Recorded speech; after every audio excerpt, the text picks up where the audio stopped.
কি এনসিপির ভাইয়েরা।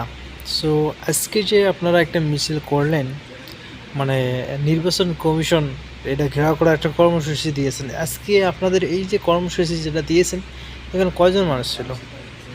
সবাই বলতেছে 100 অথবা 150 এরকম, 150 মানুষ এরকম কিছু হবে আর কি। সো এগুলো কেন হয়েছে, কী জন্য হয়েছে জানেন? কারণ এগুলো আপনাদের ব্যবহারের জন্য এগুলো এরকম হয়েছে। আপনারা যখন একটু পদে গেলেন, যাওয়ার পরে টাকায় দিচ্ছে দিতে টানাটানি শুরু করে দিয়েছেন।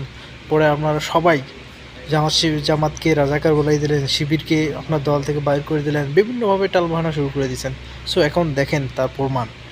আজকে নির্বাচন কমিশনের যেটা ছিল, বা ওটা পরিবর্তন বা ওটা সংস্কার করার জন্য গিয়েছিলেন আন্দোলনে, কয়জন মানুষ ছিল?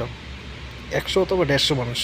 সো এখনও সময় আছে, সব কিছু যা হবার হয়ে গেছে। এখন ভুল স্বীকার করে আপনারা হাতে হাত মিলিয়ে কাজ করেন। দেখেন আজকে এদিকে আবার তো বিএনপিরা চেতে মানে ওরা তো খুব রাগান্বিত হয়ে গেছে তোমাদের উপরে।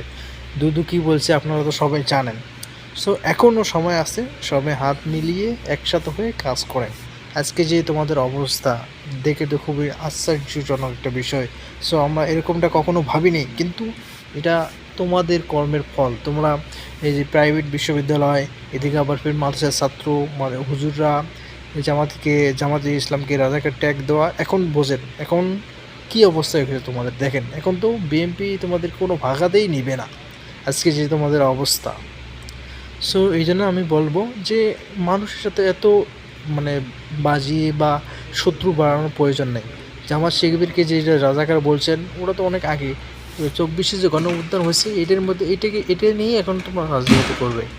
এটা নিয়ে রাজনীতি করা তোমাদের প্রয়োজন, কারণ ওটা যা হবার ওটা হয়ে গেছে। তো জামাতে ইসলাম গতবার এটাকে নিয়ে ভুল স্বীকার করেছিল। এটা কাদের? তোমরা যে এই যে ভারতের রয়ের চক্র পড়ছেন, তার প্রমাণ হচ্ছে এটা মানে তোমাদেরকে জামাতে ইসলাম বা শিবির থেকে আলাদা করার জন্য ভারতের রয়ের কিছু লোক ছিল, তারা তোমাদেরকে এই বুদ্ধি দিয়েছে যে জামাতে ইসলামকে রাজাকার বলো, এখন ওদের বিচার করা প্রয়োজন, এই যে মাহফুজের মতো। সো এরা কিন্তু তোমাদেরকে জামাতে ইসলাম বা ছাত্র শিবির থেকে আলাদা করেছে। তার ফলাফল তোমরা আজকে এই যে একটা মিছিল ডাক দিয়েছেন গণভবন, কি নির্বাচন কমিশন ঘেরাও করার জন্য, সো তার ফলাফল দেখছেন এই অবস্থা। এই জন্য আমি বলবো কোনো বামপন্থীদের কথা শোনার প্রয়োজনই নেই। ঠিক আছে, তোমরা সবাই, আমরা মুসলমান, আমরা সবাই মিলে একসাথে কাজ করব। এখন আমি তো নিজেই খুব আশ্চর্য হয়ে গেছি। ড্রোন ক্যামেরা দিয়ে ছবি পিকচার মানে একটা ভিডিও বানিয়েছে বা ক্যাপচার করছে, মানুষই নেই সেখানে। কয়জন মানুষ ছিল?